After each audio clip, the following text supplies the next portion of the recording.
So, wormtails, or let's call them hot-tailed worms or fire-tailed worms. Doesn't have to be orange. It could be red. It could be chartreuse. It could be black grape with a blue pearl tail. Great dirty water color. It could be black with a blue tail. Black with a chartreuse tail. Purple with a white tail. Did I say that already? Anyhow, worms with high contrast color tails. Got a couple of thoughts on them.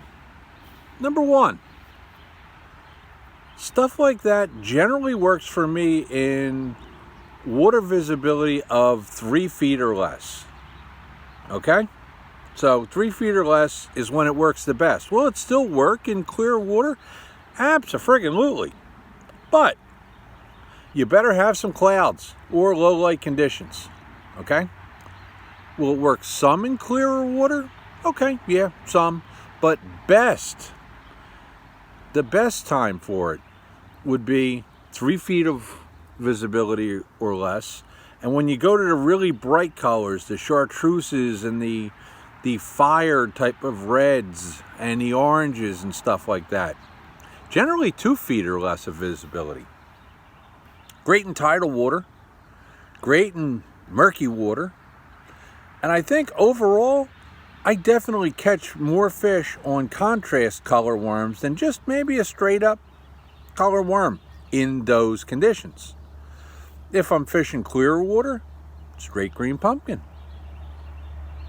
straight watermelon, maybe even a straight purple, but straight up colors for clear water. The other thought on them, the less chartreuse or fire tail on the worm a lot of times, the better.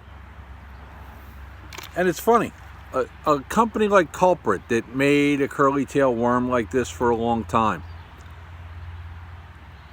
Culprit used to dye their tails the entire curly tail. You'd get like black with a great big chartreuse curly tail. For me, just wasn't nearly as effective as a little bit of chartreuse on a tail. Most of the time, I'll just do the very tippy tip of the tail for that chartreuse contrast. So hey, chartreuse tails, fire tails, stuff like that, they're great as long as you don't overdo it. Hey, for Steve Horvath Fishing, I'm Steve.